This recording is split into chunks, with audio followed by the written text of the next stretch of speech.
Welcome to the Encore Audio Archives YouTube channel. I'm Taper Dave, and this is my channel. I've uploaded hundreds of talks here that I've recorded at meetings in West LA, and I've also recorded conventions starting in 2013. I've got a bunch of those up. And Walt and Mary Murray, the original owners of Encore Audio Archives, started the company in the 80s, and Walt recorded Joe and Charlie's and a bunch of stuff down in Vista, California. My sobriety date is June 20th of 1994. I hope you find something you like, so please like and subscribe to my channel and comment down below. If you want to hear something that I don't have or that you don't see, I'll see that I get it. Anyways, take care and have a great day if you want to.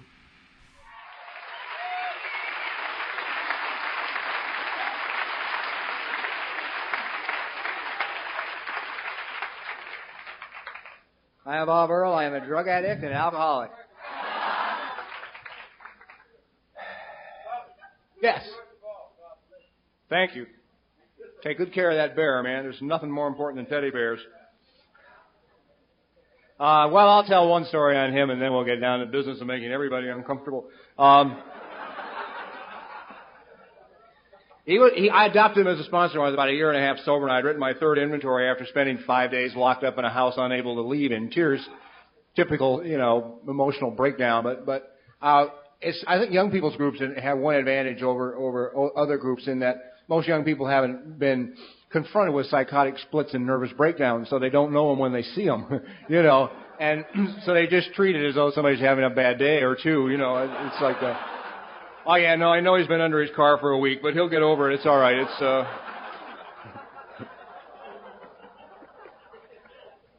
So in this state of mind, I wrote an inventory. I felt maybe the three previous ones hadn't been too thorough, and I took it to my sponsor. After writing for about 3 solid days, I had this book, and I took it to my then sponsor, and we drove around in a car out in Newhall, California for about 5 hours while I read this book to him, and I got all done with it, and he started telling me about all the problems he was having with his wife. And I somehow didn't feel complete off this experience, like somewhere there was something lacking. So I made a list at that time of the people I'd least like to have know about me what was in that inventory.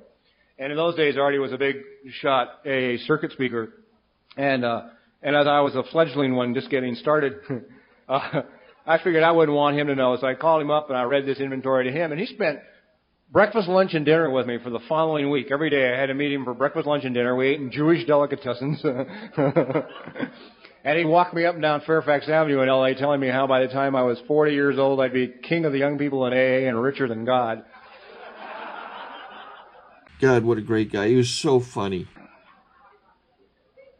I'm 50. I haven't achieved either, but again, it was love and support. So let's talk about it. I guess tonight's topic is going to be feelings. Really a popular subject in Alcoholics Anonymous. We never talk about it. We only behave like we think we should behave. I mean, we're talking at dinner, Liz was saying, we have this, somehow we draw up this mental role model of how a good AA would handle it, and then that's how we do it.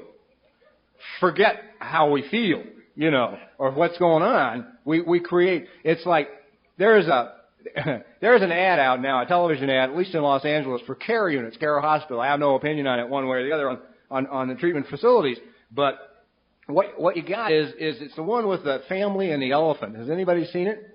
It's a wonderful commercial. That alcoholism is represented in this house by this honest-to-God, full-grown, real-life elephant. Okay? And you have, like, the kid sitting at the dining room table, man. He's doing his homework, and this elephant walks through the dining room, right? And the kid just keeps trying doing his homework like there's no elephant, And the wife is out in the kitchen at the sink, where most good co-alcoholics spend the time when the shit hits the fan. And she's doing the dishes, right? And the elephant walks through the kitchen, right? And she just pretends there is no elephant. And it seems to me it's like in Alcoholics Anonymous, this is just my opinion, but it's like there's a point in most of our sobrieties, mine and at least a lot of friends of mine, where strange churnings begin to take place in sobriety. Unfamiliar churnings. The mind interprets these churnings as mass insanity, okay? You will reach a point in your sobriety, if you're like most of us, where I hit it in mine, and my mind says, oh, you're sicker now than you ever were when you were drinking and using. Your chances of recovery, continued recovery, are going down daily. And it's like, as this churning begins to come, it's like I ignored it. It was like there's an elephant walking through my house, but I just pretended it wasn't there. And one of the reasons I pretended it wasn't there is it seemed that it came on me somewhere between 2 and 3 years. And my experience has been that by the time you're in your second or third year of sobriety, if you're like I am, you have created your AA personality. Now, this personality has nothing to do with real life or who you are. It's almost as if when you step out of your car in the parking lot, you put it on and walk into the meeting, you know. Hi, I'm Bob. Good to see you guys tonight. You know, it's fun to be here. Everything's cool. Let's have our regular meeting. And and part of the game is to maneuver, manipulate, and hang on so that you can be the last to speak. You just want to try and get in at 9:57, you know, to drop your most profound message of that evening. Yeah. And you have continued catchphrases that you use at work, and you won't change them, see, because a new one might not work. So now I found myself about 2 or 3 years into my sobriety stuck in this box where feelings are coming up. I don't have no idea what they are because I've never experienced them since I was a small child because I was raised by alcoholics. And if you're raised by alcoholics, you're not allowed to experience feelings to any extreme most of the time. It seems that it's dangerous. What I have learned about, well, no, I'll try and do this in some kind of order. I don't know why. Yes, whatever that is.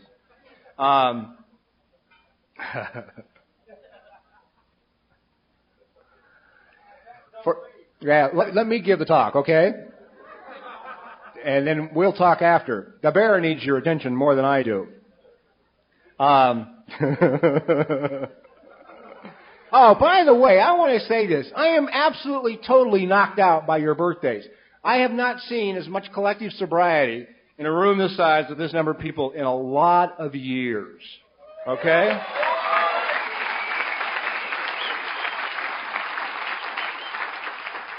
And I'm particularly impressed by all those with 6, 7, and 8. Seeing as how the majority don't make it past 5.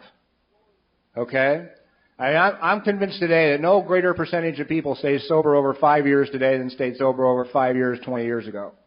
Now we'll get to why.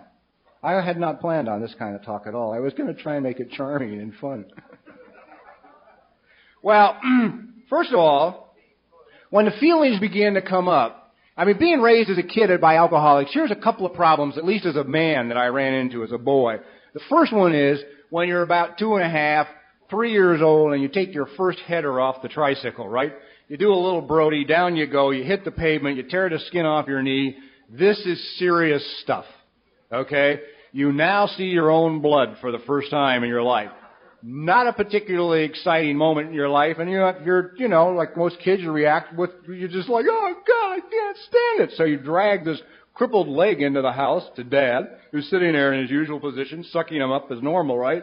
And you say to Dad, oh my God, I can't stand my knees. Hey, knock off the crying. I can't get smiling. Hey, if you don't knock off the crying, man, I'll give you something to cry about. But I can't, right? All right, they didn't give birth to an idiot, okay? I now understand, don't cry. Under any circumstances, do not cry.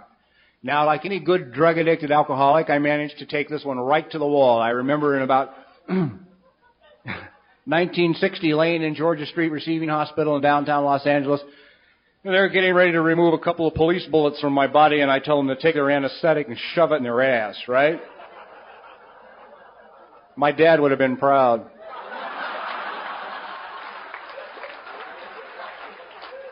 I fainted, however, when they were halfway in for the first one. That's all I remember. Fuck this. Wake me when it's over, man. And the other extreme emotion that you don't seem to be able to participate in a household where there's a practicing alcoholic is laughter. You cannot get on a giggling fit if you have an alcoholic in the house, because alcoholics are paranoid and they know who you're laughing at, right? So in essence, what happens is a box is created. It's like about this big. And one of the things that I've learned is by being brought up in that box, man, it wiped out who I was. Any sense of who I might be. And you say, well, God, how does that affect you? And life goes on. Well, one of the ways it affected me as life went on, if I can't experience what I feel, I have no identity.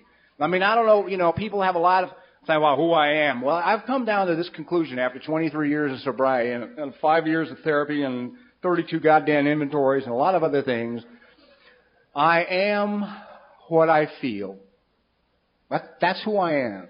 I've heard it expressed by a guy one time that the reality of a moment, the reality of who you are in any moment is what you feel. That's who you are. And if you're not allowed to feel that, your identity is gone, man. You have no identity. And I grew up with no identity. And one of the things it did to me is this. Every time I would walk into a room full of people that I did not know, had not been, social gathering, business gathering, church gathering, it didn't matter. The first thing I would have to do is find myself a spot on the wall somewhere, get back against the wall, and watch this room full of people and see how they stood, how they talked, the level of voice that they used, how they shook hands. Hi, Bill. Hi, John. How are you? Hey. And once I got down how they did it, then I could move off the wall, step out into the center of the room, and I could stand like they stood and shake hands like they shook hands and speak like they speak. And the tragedy of that is the person I left on the wall was me. And all it said was very simply that whatever I am, I'm not good enough to take out into this room full of people and introduce myself. So I create somebody because I'm no good. I heard a guy talk about we were raised in shame and that the difference between shame and guilt is really quite simple. This guy said he'll take guilt any day of the week over shame because if he's guilty, it means he did something and he can do something about it. It's that simple. But if he's shamed, it means something's wrong with him and it's unfixable. And it's unfixable. And you say, if you're sitting out there with my mind, right? My mind saying, hey, I don't want to hear no shit about those feelings, man. Let's talk about sobriety. What have feelings got to do with sobriety? I mean, they never really tampered with my feelings. I was allowed to grow up knowing what I felt. Did you ever hear this one? You don't have to go to the bathroom. Oh, shit. I thought God damn, if I don't. What's that? So if you think you got here tamper-proof, man, you may want to look at it, because if they hit you on that one, that's a basic, right? And if they've told you you're wrong about that one, guess how you feel about the rest of them. Anytime you feel anything. All right, anyhow. Feelings to me are so important today. And I was 17 years sober, sitting in AA meetings, 17 years sober, recognized junior AA guru, right? Somebody would get up at an AA meeting, a participation meeting, and they'd say, gee, today I went into work and I said, and my boss said, yeah, man, to me. And it really hurt my feelings. I was 17 years sober and did not know what they meant when they said they had their feelings hurt. I had no idea what the hell they were talking about. I was so armored, man, so protected, so into performance, preparation. One of the things that happened to me that I learned about myself is by not being able to get in touch with my feelings, I'm unable to be spontaneous. And if I'm unable to be spontaneous, then I got to give control over to my mind, which wants it anyway, right? I mean, have you ever heard your mind say, turn it over? No. No.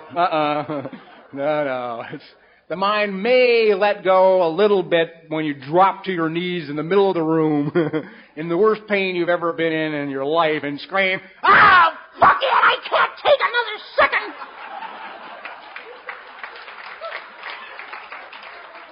And the mind says, well, you weakling, you son of a bitch, We'll give you a day's rest here. Then we'll get back to work. Doing this program like it should be done. Serious. You haven't earned the right to have fun yet.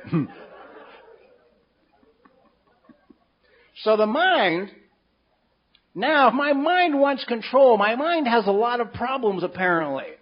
One of its problems is it never wants to go anywhere or experience anything it hasn't done before. Now, that'll really limit your life. That's why most drug addicts who grow up in Los Angeles can't get past Pomona. Forget Europe, you know. They can't get out of L.A. County, man, because the mind won't go, you know. And the mind, you see, what the mind wants to do, the mind must know where it's going, what they're going to be wearing when it gets there, how they're going to talk, what the whole agenda is so that it can prepare itself. Usually my mind, by the time it's done preparing itself, the event is over. Okay? There's no longer necessity for me to go. And you say, well, so what? So I can't be spontaneous. Well, here's an interesting so what. If you're trying to live a sober life, walking hand in hand with God on a moment-to-moment, one day at a time basis, one of the essential requirements of that way of life is spontaneity. Spontaneity. Talk to any spiritual leaders. Talk to any prophets. Talk to any mystics. Talk to any of them. Read their books. And the one message you're going to get is that you must have the ability to change. You must have the ability to turn left when your life comes to a halt. And you know, it's like people say, geez, how do you tell God's will? It's a breeze, man. It is an absolute breeze. Go out the door in the morning and start moving. Now that's hard, I know, okay? I mean, I know how hard it is getting out of bed. Forget getting out the door, okay? I understand that. But if you get out the door, start moving. If you hit a wall, turn left. That's how complicated God's will is. Of course, people always say, well, what if God wants you, right? I know you got, the minds are out there saying, what if God wants you to go right? You know. Watch carefully. If you're going straight ahead and you hit a wall and you turn left, you hit another wall, you turn left, you hit another wall, you turn left again, you're now going right.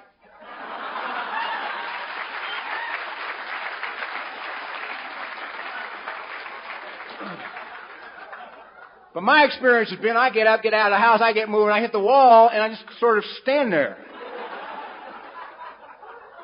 It's like, well, Jesus, it's not what I had in mind. But then again, there's not a lot of distraction here either. You know, it's, I will stay a little while, you know. I've heard say the only difference between a grave and a rut is the dimensions.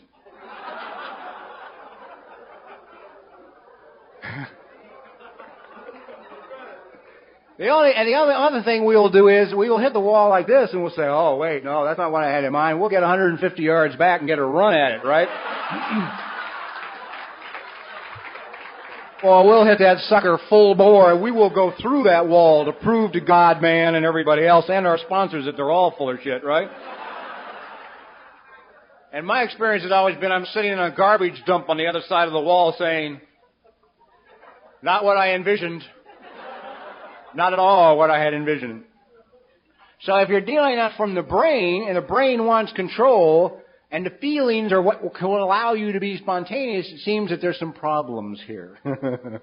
And my contention is, we don't talk about feelings in AA.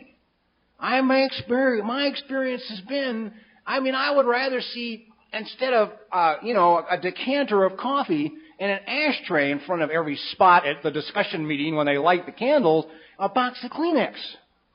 I would like to know that people are going to sit at the table and go, oh my God, it's been such a fucking day, I can't tell you how bad it's shit. You know, and somebody's going to say, I understand, my God, I've had the same kind of day. Somebody else is going to laugh because they feel great. But one of the problems with that whole thing is, and we will make fun of people here who express their feelings. I mean, I don't know if you guys do it here, but we got a thing in West Los Angeles. It's so goddamn sick, I can't even believe it. Somebody will get up and express an honest feeling, and people go, oh. Right? I mean, here it is. Somebody struggles to just say, I'm scared. And then they got to listen to some meathead go, oh. Right? Well, unfortunately, it's not his fault. He's just saying, I don't want to deal with my feelings, so I don't want you to deal with your feelings. You know, there are no bad people here.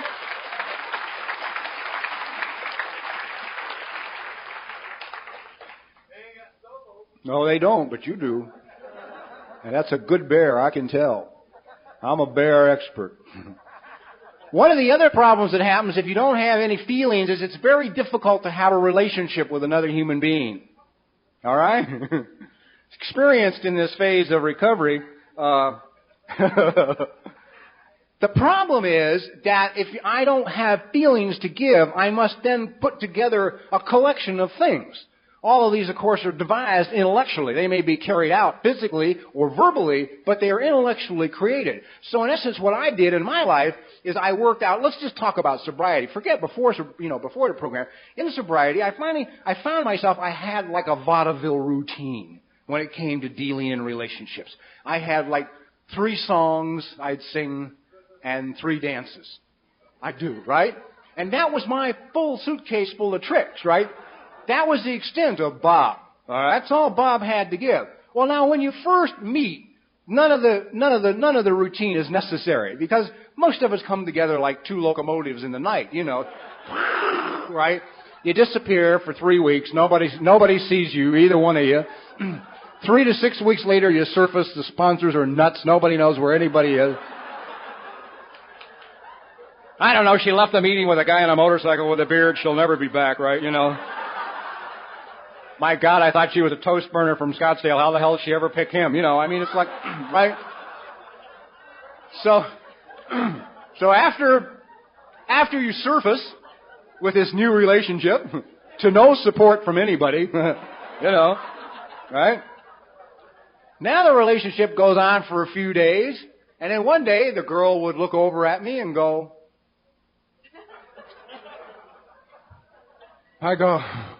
so I'd dance my first dance. That's all the hell I knew how to do, And my first dance might be because she's so special, I would take her to a secluded, magic, special, incredibly wonderful romantic hideaway where I had only been 37 times before with 37 other people. But it wasn't that I was a bad guy. It's just that's all I knew. See, I didn't have any feelings to give the person, so I had to give routines and actions. Well, this keeps going on in the relationship to where, after you dance your first dance, a little more while time goes by, and then by God, there they are again. So I'd sing my first song, and then I'd have to dance another dance, and eventually I would run out. The only other thing that changed in sobriety is that 5 years I surrendered to God, and I started to make a lot of money, so I had one more dance. I now could give them a credit card, to go shopping with. No one can shop like a woman who's emotionally dissatisfied.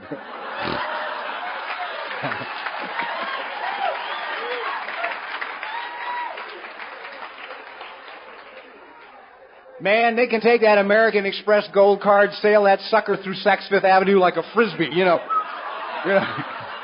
Whoever catches it can use it first, But after I had done my 4 dances now and my 3 songs, there comes another morning. And on this another morning, they go, and I go, I got nothing left. I got no more left to give you. There's nothing there to give you. Now you've asked me for something, and I don't have it to give, and I hate your guts. Because you have made me look at something that I don't want to see. This relationship is over. Now, I'm not saying anything. I'm not telling you that, because if I could tell you that, I'd have feelings and I could have talked to you long before now, right? Now, I got to get rid of you. And there's only one way I know. I only know a couple of ways. One is silence. I get quiet. I do my dad's method. Don't talk to anybody for 3 fucking years, Or zone out in front of the TV. But I just cease to exist, right? I might even move you into a brand new house. And I'm very careful to make sure it's a house you like. Because I'm the only one that knows you're going to be living there alone. All right? Because I'm going to be leaving. And all this is not because I'm some kind of maniac on the loose in the streets or some kind of bad guy. It's because I'm not in touch with my feelings. Nobody has nurtured me. Nobody has taught me my feelings are okay. Nobody's taught me I'm okay. So man, when I feel opposite of what you feel, I got to do one of two things. Run away or convince you that you're not feeling what you're feeling. That's the only way I know how to handle it. So if you tell me you're upset with me, I'm going to tell you miss your children. No, it ain't me. You miss your kids. That's what it's about. That's another little aspect that can come from not being in touch with your feelings. Another problem that can arise from not being in touch with your feelings is mourning. Most of us do so well in the mornings. I am one of these, like most that I know, that I'm acquainted with, that I care about, who has the mind that stays awake, waiting for daybreak. And the minute I open my eyes in the morning, the mind is sitting there on the headboard and it says, "Oh, good. I've been waiting to talk to you."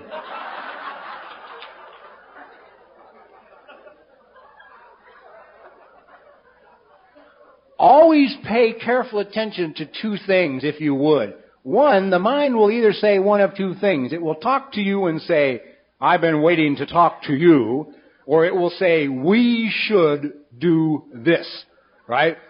Or "We shouldn't do that." Now, if your mind was all there is to you, if that's all there is, it wouldn't have to talk to you. You'd be like an automaton. You'd just get up and march through the day, and there would be no thought process required, because there would be nobody living inside of you for the mind to talk to. What the mind has got to deal with is this little guy inside who has feelings.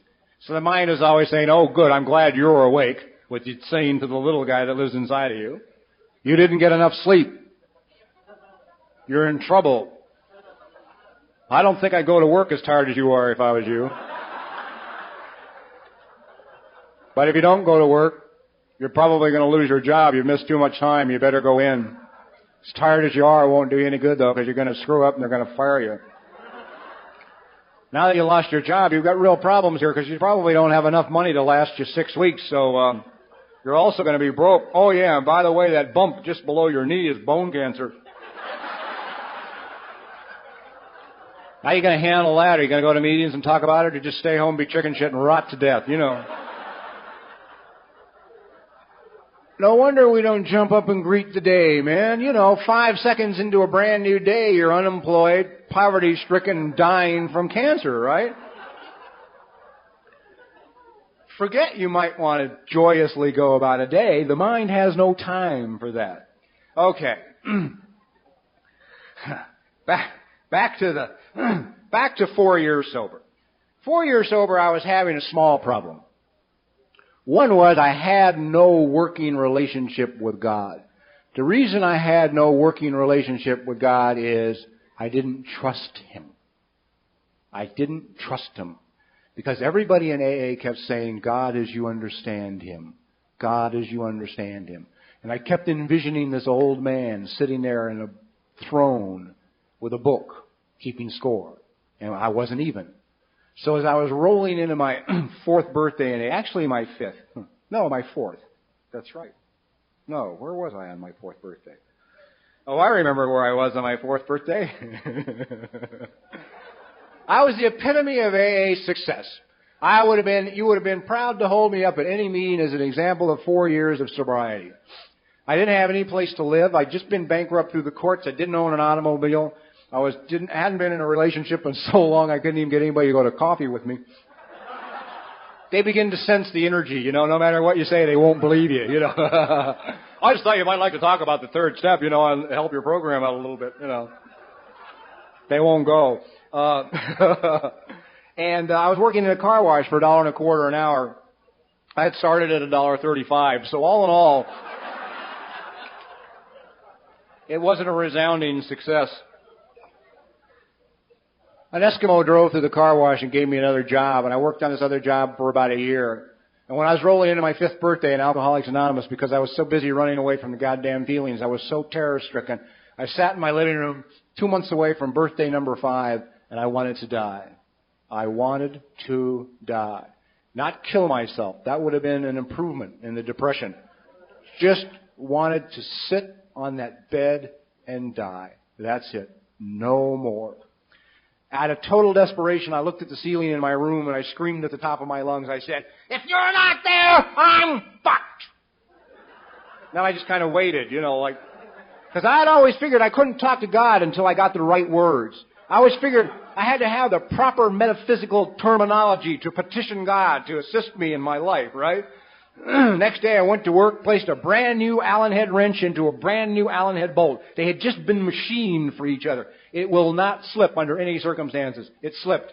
I went backwards against one of the furnaces, crushed 2 vertebrae in my back, was taken to the emergency hospital in Van Nuys. I'm laying in the emergency hospital. My back was already a mess. Doctors are telling me I can't work at that job anymore. You can't stand long periods of time. All that bullshit. Finally, all the doctors walk out of this little cubicle and my mind says to me, "Huh? See? I told you, you dumb son of a bitch. You surrendered to God last night. Today you broke your back." But a little guy who lived down here inside of me screamed at my mind. He said, "Why don't you shut up?" And I thought, God, yeah, I think I will. I'm so tired,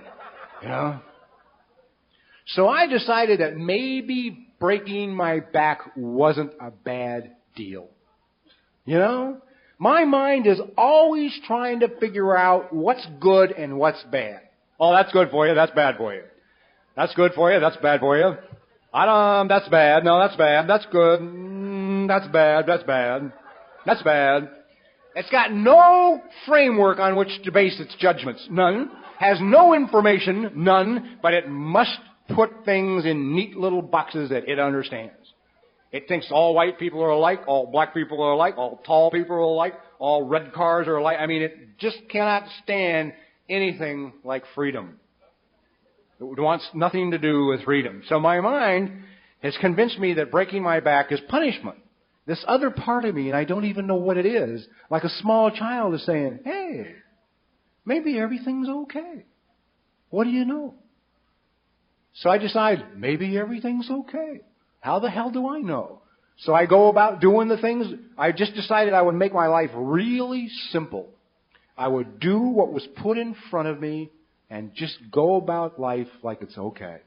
Forget the fact that I'm wearing braces on my back and harnesses and all this shit. Walking like this. I just decided, it's okay. I don't know. I don't know it's bad. Maybe it's fine. 6 months later, after a lot of very, very bad experiences with vocational rehabilitation, seems if you have more than one personality, they don't know how to deal with you. By the time you're on your 5th aptitude test and you're coming up something new one more time.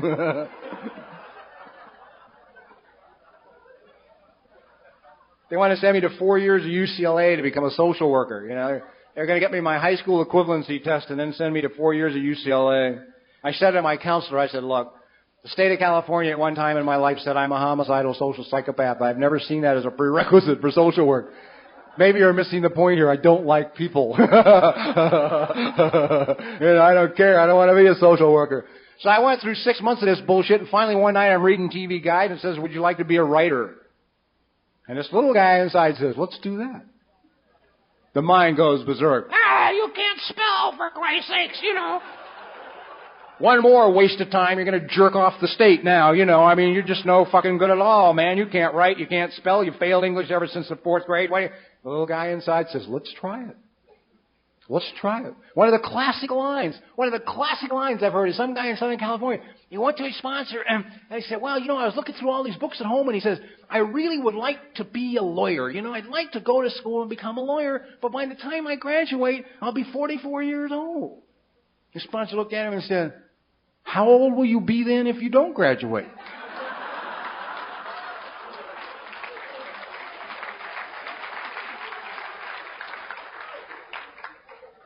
If you're like I am, you're going to discover there's only one person in your whole life working against you. You. Nobody else has the energy, or no one else can even hate you that much. To spend that kind of time trying to wipe your life out, right? Only your own mind will always be there to say, "No, nothing new. No. We've been at this job 15 years. It's good enough. I don't care if you're throwing up every day when you come in. It's just because you're chicken shit. If you worked a better AA program, you wouldn't have this reaction to the people at work."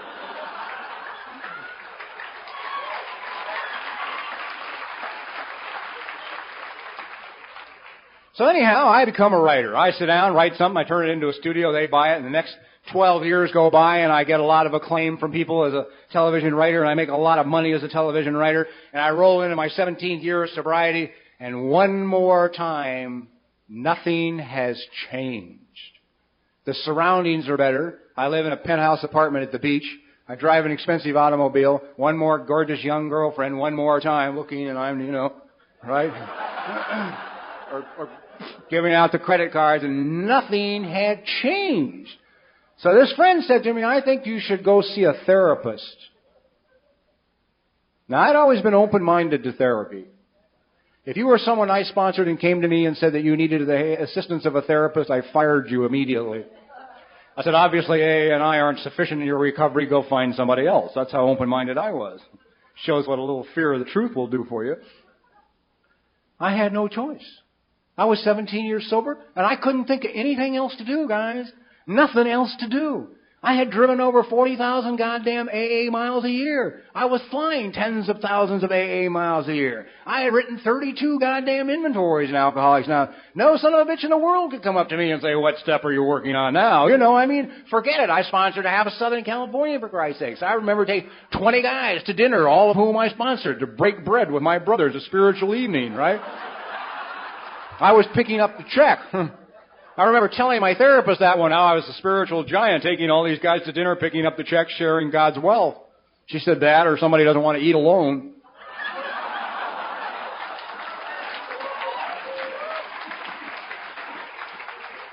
Uncomfortable moment. Because when I stopped picking up the check, nobody showed up for dinner. I couldn't understand what the hell happened. I thought I was such a wonderful guy. Anyhow, I went to see a lady. I figured that was my problem. This lady says to me, okay, tell me a little bit about yourself. Start with your childhood. Just tell me a little bit about yourself. I said, well, when I was 15 years of age, they threw me out of Manual Arts High School. I discovered the wonderful world of narcotics and also alcohol. I spent the next 11 years of my life running the streets, smuggling narcotics from Mexico into the United States.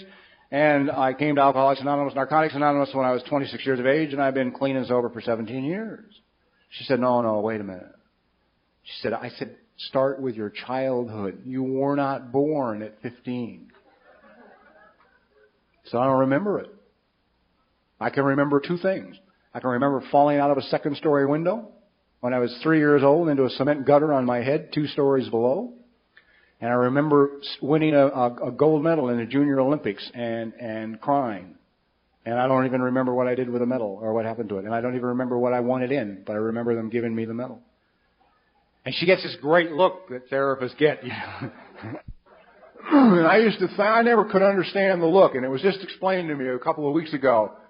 The person can see in the person in front of them the potential that's untapped.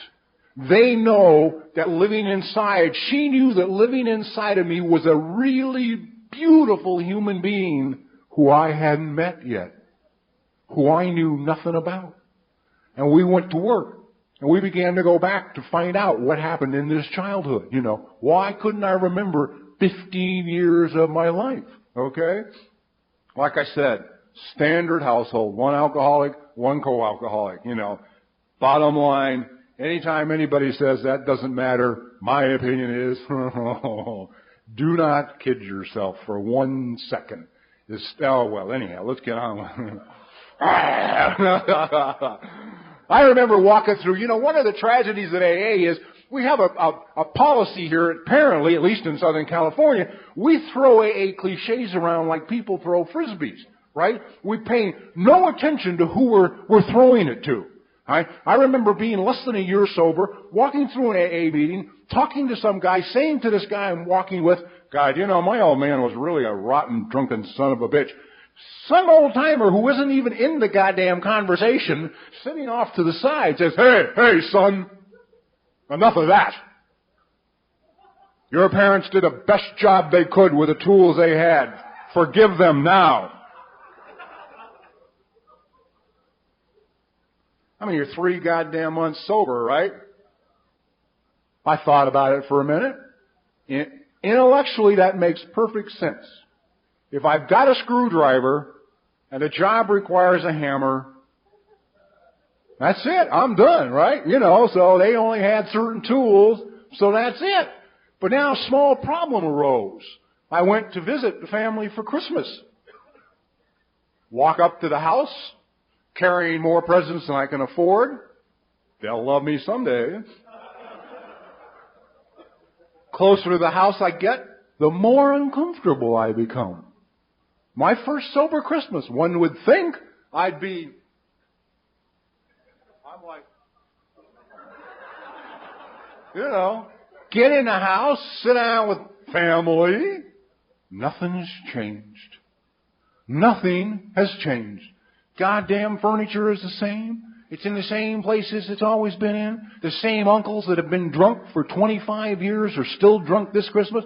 The same fat uncle that broke my electric train when I was 5 has just busted a chair. He was sitting in. Nothing has changed. They're telling the same jokes they've told every Christmas for 25 goddamn years. Everybody's got tight little faces all knotted up talking about how wonderful things is and how happy they are and what a son of a bitch their neighbor is because he just got more money than they got. And, and I'm like sitting there, Christmas.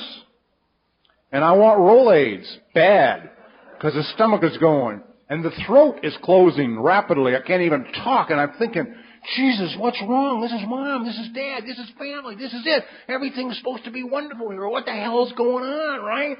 And then a voice says, hey, we have a solution to the whole problem.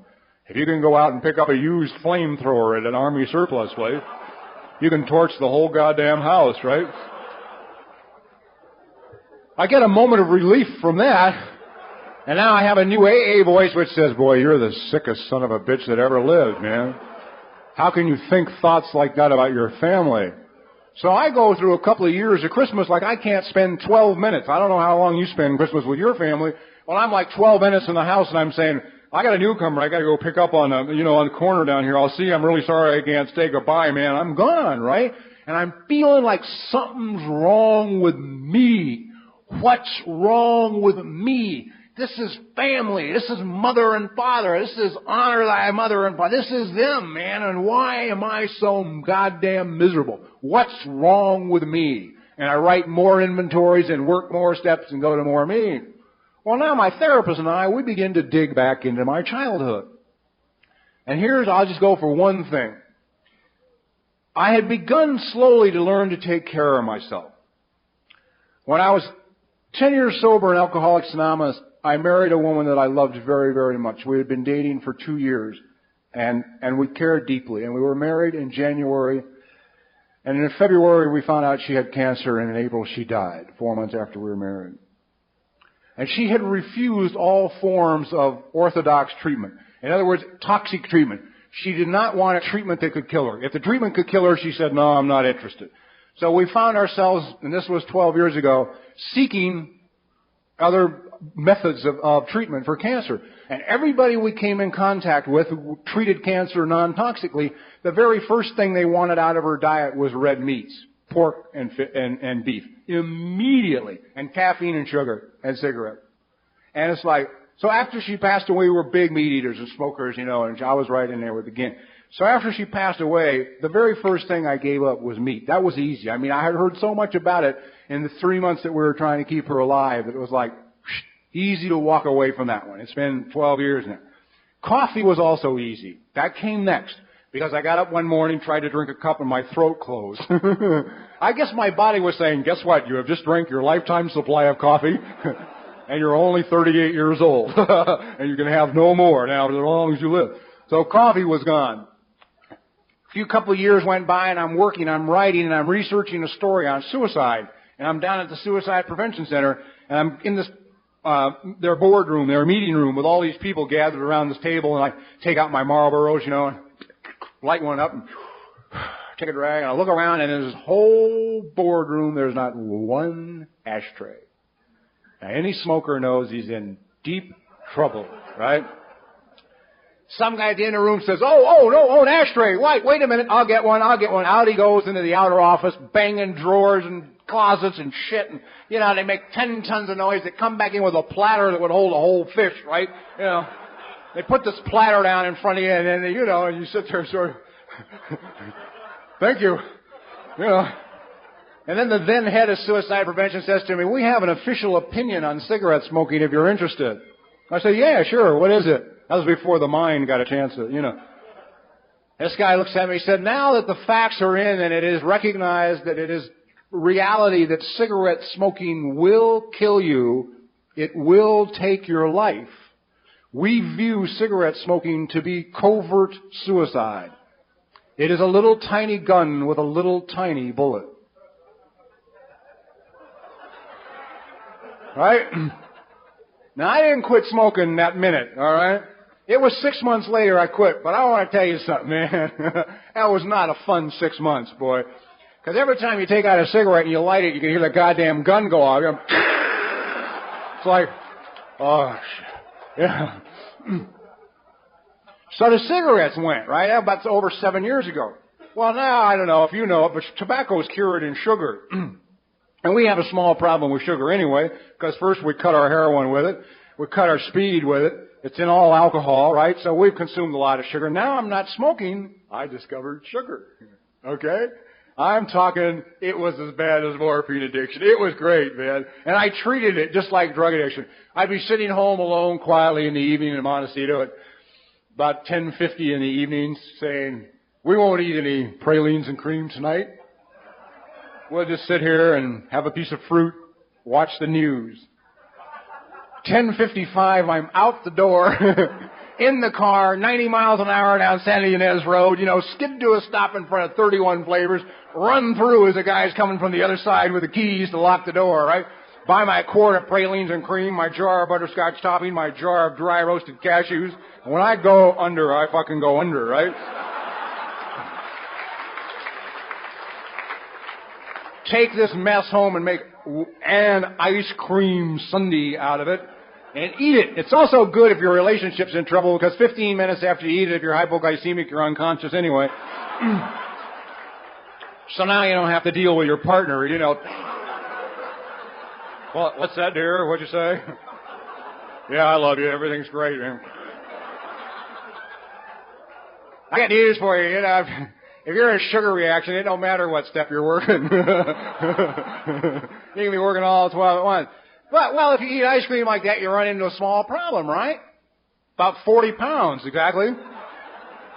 So I forget, I wore about 36 or 38-inch pants. I can't remember what the last pants I bought were, but they wouldn't fasten either.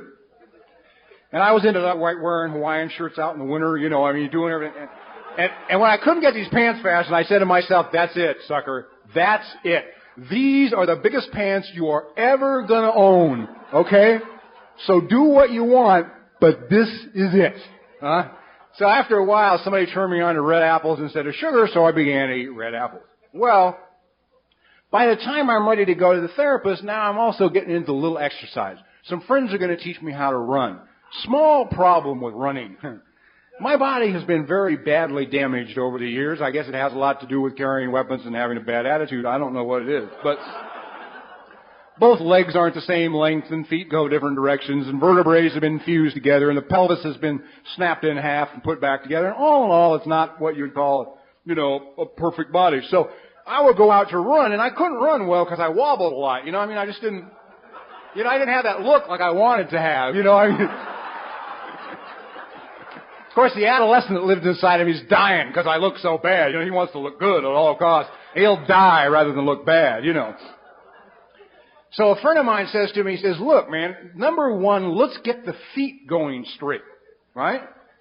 There's a doctor in Long Beach who's the best at what he does. Go see him. He'll make you a couple of things for your feet. You put them in your shoes. We'll get your feet going straight, and we'll work on the rest of the body. Of course, I couldn't drive to this doctor in Long Beach because he was too far away, so I went to some quack in Century City who almost crippled me, okay? Because, see, I'll drive you to the doctor in Long Beach because you're worth it. But I won't drive me to the doctor in Long Beach because I'm not worth it, okay? So I go finally, after almost being crippled, I go to this doctor in Long Beach, and I'm with this podiatrist, this foot guy, and he looks at my right foot, and he says, what the hell happened to your foot when you were a kid? I said, sure, I don't know. Why? He says, well, it's practically a club foot. He says, it's rolled clear over on the side. And he says, it's biomechanical. It's not a birth thing. I says, God, I don't know. And I left his office and I'm driving home from Long Beach and I'm upset. and I'm sick at my stomach, and I'm angry, and I don't know what I'm angry at. I don't know why I'm sick at my stomach, and I don't know what the hell's going on. And I get home, and I sit down, and I'm perspiring, and I'm uncomfortable, and I'm mad, and I want to pace, and I want to hit a wall, and I don't know what the hell I want to do. The phone rings. It's my mother. I love God's timing. God's timing is so impeccable. And my mother had just come from her foot doctor, who had not cut her nails straight. And she's complaining. And so I said to her, I said, wait, while we're on the subject of feet, what happened to mine? You know, when I was little. So, well, nothing. She said, you had very, very high arches when you were a little boy. And she said it required a special shoe, but a very expensive special shoe. But nothing happened. And in the next 3 minutes of conversation, she repeated at least 5 more times how expensive these shoes were for this high arch problem. So the next day I go see my therapist and I'm nuts. Don't know why I'm nuts. I just know I'm nuts. And I tell her the story and she said, well, let's go back. Let's see what we can find. So what we found was a 2.5-year-old little boy standing in a hallway in a building in Denver, Colorado. A tear streaming down his face. And he's talking to his mother. And he's pointing to his right foot. And he's telling his mother that the shoe was too small and it hurts really bad. It hurts so bad he's crying. And his mother says to him, shh, be quiet. If you talk too loud, your father will hear you. And he'll be mad. I went the next day to the foot doctor and I said, could this foot have been caused by wearing shoes designed for high arches that were too small? He said, absolutely, that's probably it. And a light bulb went on. I suddenly realized that if at 2.5 years old I'm not worth buying shoes for that fit, I must not be worth very much. And I looked at my whole life, man, and I could see that's exactly how I treated me. All right? Like when I buy running shoes today, I have to buy 2 pairs. I have to buy 10s for one foot and 9s for the other. I don't wear 9.5s anymore. No more. I take care of the kid. That's right.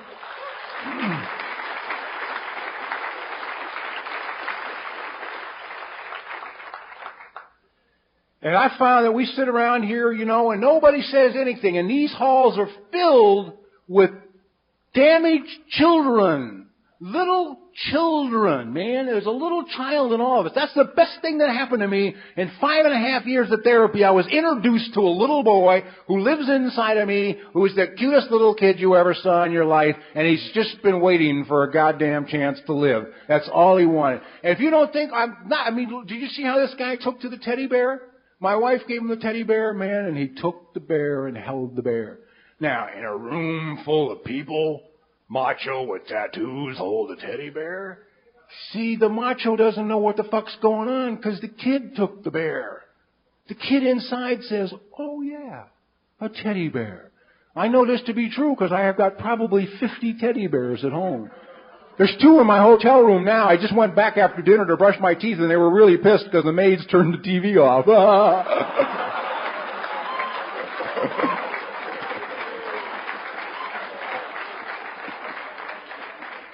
I went in the room, they said, hey, fix the TV.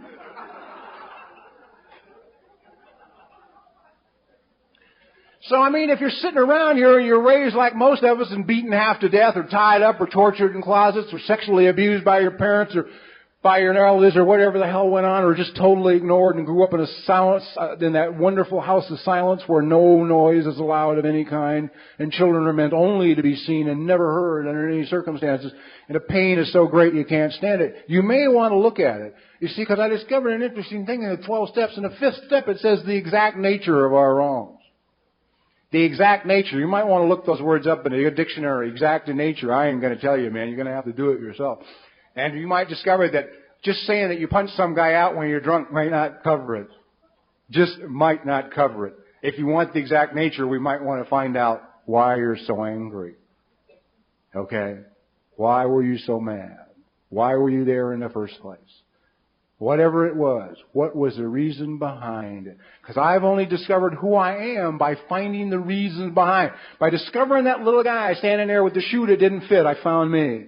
I discovered me. And I have a picture of me on the TV set at home. I'm about 2.5. I'm in a little blue sailor suit.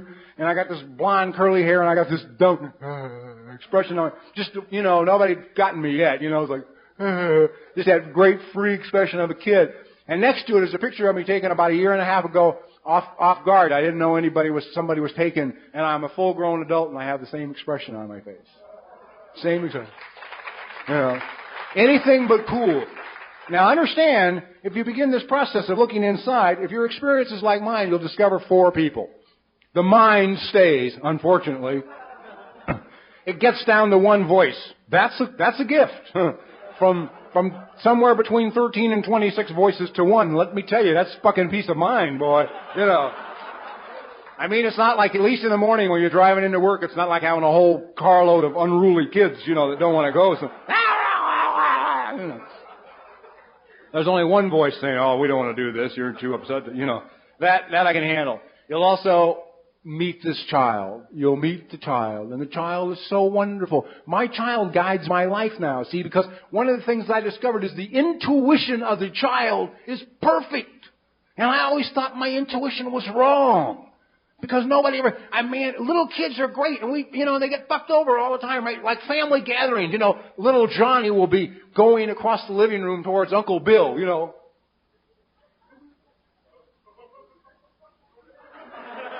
He'll go back. You think everybody will leave Johnny alone? Hell no. Come on, Johnny. Uncle Bill's a nice guy. Come on, Johnny. Go see Uncle Bill, right? We don't know. Maybe Uncle Bill's got 25 bodies of children buried in his goddamn garage, We don't know, but let the kid, because the kid knows. His intuition is perfect. Perfect. And I'm delighted to find out that my child's intuition is still perfect. And hearing from a couple of spiritual people not long ago was a delight. They said, get to know the child well, because God will speak to you only through that child. For that child is God. Well, I don't know how to find Him without finding my feelings. Now, the other person I discovered when I discovered the child was the adolescent. We all know who he is, don't we, guys? As we wear our jeans that are 3 sizes too small, get in our goddamn sports car and drive down the street, with whiplash. Cruise to high school and hope to Christ we don't get caught, At least by anybody on the program.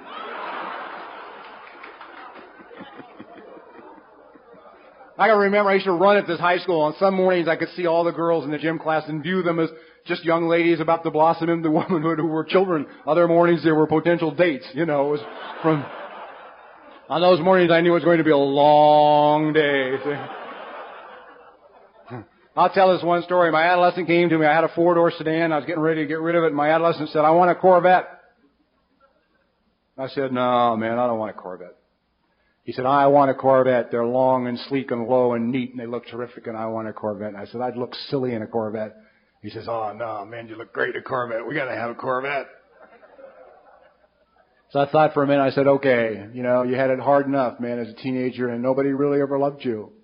And I do love you, and I'll get you a Corvette. I'll get you a Corvette. And I got him a Corvette. Not quite the color he wanted.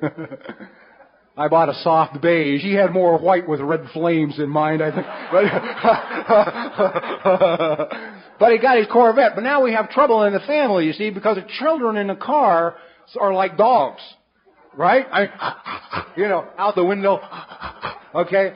So the Corvette has T-roofs on it, right? The kid wants the T-roofs off, man. Off. So he can look around. The adolescent has a serious problem with that because the wind blows his hair. Right?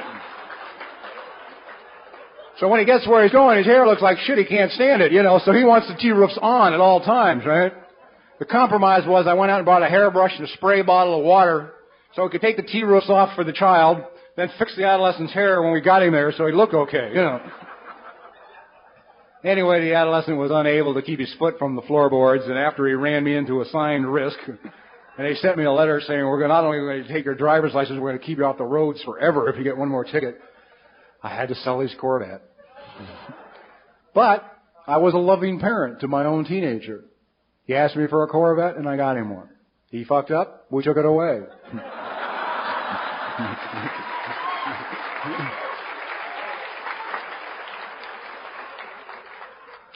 But he had a chance. More than he had ever had at any other time in his life. He had a chance. And I guess if I'm trying to say anything tonight, it's that we all have a chance. And my best chance has come since I've got in touch with what I feel. Well, how have things changed? I'll give you an example of, well, what does therapy do? How do things change? Yada, yada, yada. Right? I mean, I know what the mind gets like when it's confronted with the truth. And everyone knows how when you hear the truth, the mind goes nuts, but there's a little part down inside of you that knows it's the truth. And says, oh yes. And the mind says, no. Don't be listening to that nonsense. Here a few months back, Lois had been really sick for a while and feeling really under the weather. She came up to me one day in the living room. She said, I feel distance between us. I've been hearing that since I was in the goddamn sandbox, right? And I always have a brilliant answer when you confront me with something emotional. I don't know how that can feel distance. I'm standing 3 feet from you. You ever your mouth goes and you wish you could stop it, but it goes anyway. You sort of stand behind it and listen to it talk and wish it would shut up, It's like, oh no, please, not another word. I'm already in enough trouble, She said, no, I feel distance. I said, there can't be distance. Man, look what I'm doing. I'm going to the drugstore, I'm getting the medicine, I'm doing this, getting here, doing this, doing that. And she says, wait a minute. She said, that's custodial care. I can get that from a nurse. I feel distance. And I said, okay, let me just go away. So I went off to the bathroom. Less than 5 minutes, I'm back in the living room, tears streaming down my face. Now, 5 years ago, those would have been fighting words and the end of the relationship because she would ask me for something I didn't have. And I looked at her with the tears streaming down my face and I said, you're absolutely right. There is distance between us. And I said, I'll tell you why there's distance between us. There's distance because the last time I was with somebody I really cared about and they got sick, they died. And there's a little guy inside of me that remembers the grief. He remembers sitting locked up in an apartment all by himself for 5 days in tears in the corner. He remembers pounding on the floors. He remembers unable to breathe. He remembers the terror and the sadness of the pain of losing somebody he loved, who loved him. And he don't want to go. He don't want to play this time. And he put on his running shoes and his little hat and he took a walk. I said, so what you're getting is all there is to get from me. So you're going to have to look to the therapist or your friends or to God or other places because I don't have any more than what you're getting. What a goddamn relief. 2 whole people in a room talking about something. I don't have to go blow my brains out because I can't deliver what she needs. And I also don't have to beat her up and tell her she doesn't need what she needs or she's not feeling what she's feeling. I can just be okay. I can stand there, not have what she needs, and be okay. I'm still okay. I'm not a failure as a human being. Okay.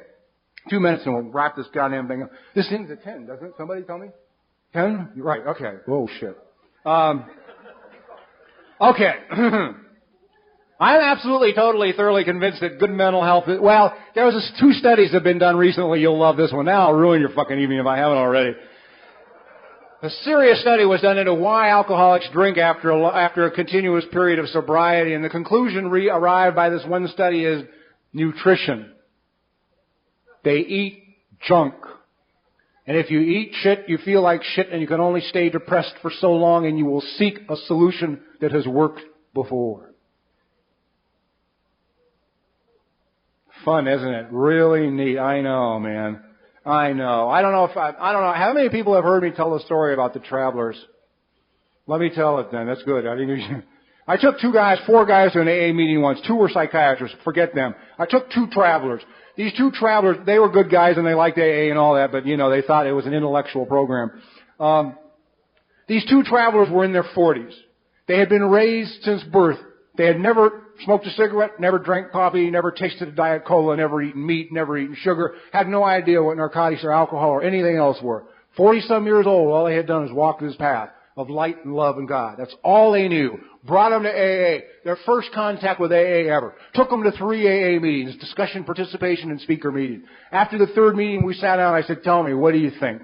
2 of the most gentle, most beautiful, kindest men I've ever met in my life. All they do is just walk. and travel. They own only what's on their back. They give what they have, and they know that they'll get everything they need, and they never doubt it. And they are never without. Because this friend of mine who called me when I went to pick them up, they were in a $2.5 million Beverly Hills house, for 3 or 4 days. So I guess it works out, just walking along the road. Anyhow, they said, well, the beauty of it is we can see that this alcoholism is a terminal illness, that it is a disease that will kill you. And they said the wonder is that people come and sit in these rooms, and by grace, they understood the program, by grace, it is removed. By grace, they are given another chance at life. They said, but the tragedy is that after being given another chance at life, these people are sitting in these rooms and they're continuing to kill themselves. They drink coffee by the barrel. They eat sugar by the pound. They smoke cigarettes by the case. Nobody gets enough sleep. Everybody runs on a high level of anxiety, and nobody breathes. One of them caught shit for breathing in a meeting. He was a deep breather, Guy next to him at AA, he said, hey, only in AA will we tell somebody to stop breathing, Sorry to interrupt your viewing. Taper Dave here. Just wanted to take a second to ask you to like and subscribe to my channel. Let me know if you like what you're listening. I've got some very good talks here, and this one's a great one. Just curious, do you think this is better than Zoom? Tell me what you think. I don't know if you want to, listen to any of this or not, but they're right. They're right. And I found out why I did it. I did it because my mind lied to me at my very first AA meeting. I sat down in my very first AA meeting in Altadena, California on the 28th of August, 1962, and my mind said to me, this is the end of the road. We have really sunk to the bottom this time. This is where you stay between drinking and using and dying. If you can't drink and use drugs anymore and you can't die, you go to AA till you can die. That's it. And I learned the lie. The lie is that this is the end, you see. And if I approach this like this is the end, I don't do anything about making it better. I now understand this is the beginning. And the number one excuse you will use, sure, absolutely. We're getting some kids in the program in LA today that are absolute knockout, right? A total blast. I met a couple of guys, in their lifetime, they come in here, they're eating rigid vegetarians, they drink no coffee, eat no sugar, right? None of that. They've been in India and walked with the yogis along the rivers. They've been in the Himalayas with the high lamas. They've walked with the Tibetans. They've walked barefoot through the snow in Virginia Beach with Edgar Casey's people. And they have traveled and sought and looked and prayed and meditated and chanted and sang and been in the water and christened and baptized. And the only thing fucking with their consciousness was heroin, right?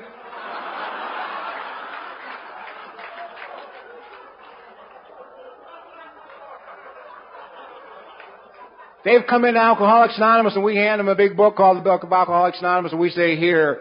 And they read that book, and they sit down, and they go to meetings, and they find out there's a solution for their heroin or alcohol addiction, and they're off of it. And in about 90 days in a program, they look around, and they're great, because they're walking up to these old-timers sitting there with their coffee and their cookies and their cigarettes saying, how the heck can you do that, man? And I heard an old-timer say to one of them, when you're sober as long as I am, you'll understand. Out of the mouth of babes come very wise words. The kid's answer was, I hope not. I hope not. And the tragedy is, all it was, nobody ever showed me how. Oh, God, I hate to tell this, but I will. We were in St. Louis about a couple of months ago. Lois is sinking in her chair because guy there, 43 years sober, man, comes up to me, wouldn't talk to me after the meeting, talk to her, right? Can hardly breathe from emphysema, right, from smoking. Heavy, overweight, skin pale, white, fleshy from just too much mucus in the body. 43 years sober, man. He's part of our goddamn history, and he's a walking dead man, and it makes me want to sit on the fucking floor and cry. Because it's a goddamn tragedy. There is no excuse for it. There's absolutely no excuse for it. The only reason I never took care of me is because I didn't know how. And I'll tell you how important this guy's life is to him after 43 years of sobriety. He heard, a week after we left St. Louis, he heard a friend of his in Kansas City was writing Lois a letter and sending her a book. He drove from St. Louis to Kansas City to give her a card about the use of foul language in a meeting to enclose. He was more concerned about my language than his life. Okay? I don't think that's okay. I don't think it's all right. I think it's a tragedy. And the number one excuse you will use to not take care of yourself, and remember, first, Get the feelings, because the feelings are what it's all about. But the number one excuse you'll use is it's too late. It's too late. I don't care if you're sitting out there, you're 20. You'll say, we should have started when we were 15. That's too late. No time. Let me give you a little motivation, and then this is it. I believe in the pot of gold at the end of the rainbow. I don't know if you do, but I do. I send back all Publishers Clearinghouse envelopes. I take the Reader's Digest. I don't even read it. I send in for all the sweepstakes. Because I know one of these days, man, I am going to hit it. And I'm really into this. This is no bullshit. I'm convinced that pot of gold is like, about a year ago, I was leaving my business manager's office and I'd been put in touch with reality, and it was really bleak. It was that I owed a lot of money and had none.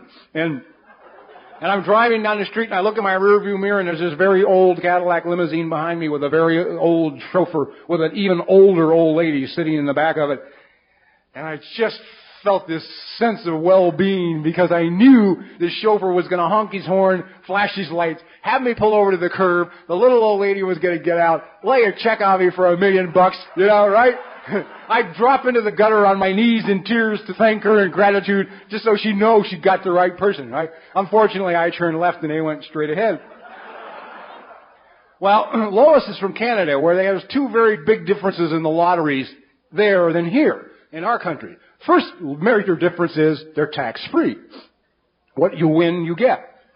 Second major difference is you get it all at once. You're not paid off $10 million over 364 years, okay? So about a year ago, a couple in Canada hit the big one.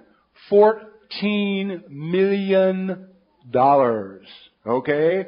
Would definitely fix my current fiscal situation, all right? That's it. That's the pot of gold at the end of the rainbow, man. That's the one. That's the big one. Fixes everything. Takes care of at least all the monetary. Won't fix your emotions or your spirit, but it'll take care of the monetary.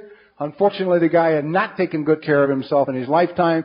Although he was probably about 50-some years old, he was not in good health. And 6 weeks after he got the money, he died. Okay. Now, I'm 50, right? Now, my pot of gold may not be coming for another 20 goddamn years here, right? But I sure shit want more than 6 weeks left when it gets here. You know what I'm saying?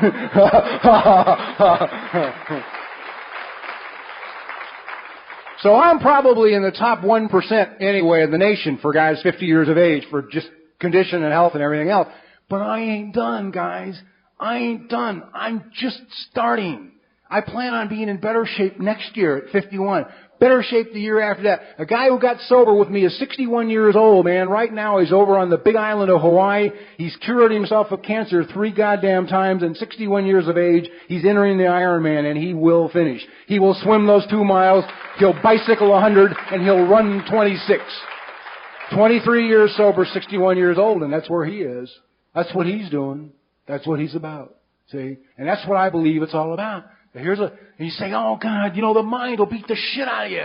There's a little spirit inside of us that don't know about the mind. 3 years ago, I was in Honolulu to run the marathon, and I met an incredible girl. First of all, beautiful. One of the most beautiful girls I have ever seen. Just really pretty. 5 years ago, she was training for the Honolulu Marathon in Houston, Texas. Serious runner. Went to Houston to run in the humidity, to get ready for the humidity in Hawaii. Running through the park one day in Houston, she was shot by a sniper. Picked somebody out and shot him. Bullet severed her spine. Paralyzed her from the waist down. 2 years after that accident, after she was shot, I met her in Honolulu. She was there for the wheelchair marathon. She won. She won. She didn't give it up, okay? If that story touched you, there's the same little spirit sitting in you. Okay? And that little spirit can do all this stuff. All it needs to know is how. 3 years ago, I was watching a sporting event on TV, and they were interviewing this guy before the sporting event. And he was telling the interviewer that when he was 65 years old, listen, if you're telling yourself it's too late, when he was 65 years old, his son came into his bedroom and he said, Dad, we're going to have to put you into a home. And his dad said, no, I can't go to a home. I don't want to go to a home. Anything but a home. His son said, Dad, I can't keep you in the house. You're doing nothing but sitting here in this house dying. You eat garbage. You smoke cigarettes. You do nothing. It's not good for the children. It's not good for my wife. It's not good for me. We have to put you into a home. He said, I will do anything to not go to a home. Please don't do it. His son said to him, get up tomorrow morning and come run with me. And the old man got up the next morning to go run with his son, and he lasted a quarter of a block. And at the end of a quarter of a block, he couldn't breathe. His heart was pounding out of his chest, and his legs were shaking so bad he almost fell down. And his son said to him, go home. Go home. Sit down. We'll talk. But we have to do something with you. Every morning for the next 3 months, without saying a word, he got up and went out and tried again, and tried again, and tried again. And at the end of 3 months, he got to 1 mile.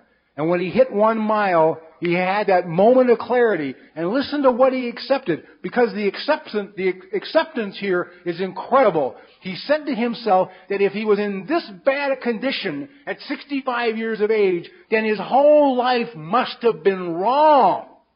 And he became willing to change it. And he gave up the cigarettes, he gave up the junk food, he gave up the coffee, he bought books on prayer and meditation, books on positive thinking, and he kept running.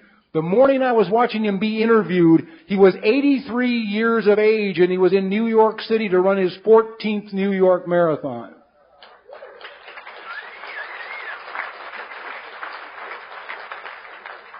I happen to think all this stuff is important and has a lot to do with sobriety, and it may not be too late. God bless you. I think we got a great talk going on here. Thanks for watching the channel. Taper Dave here. Just curious, do you think this is better than Zoom? Okay, this is how I prepare my drone for launching. I like to do it inside the cab of my truck so I'm not standing outside in the weather. To install the joysticks for control, up and down, right and left, powered on. I have an Android phone that I use to connect it to the drone with. And it's actually controlled through the iPhone, through an app. Oops, wrong way. It's actually controlled through the iPhone, or through this Android phone, through the app. It's actually controlled through the Android phone, through an app, and you connect it through this short connection right here.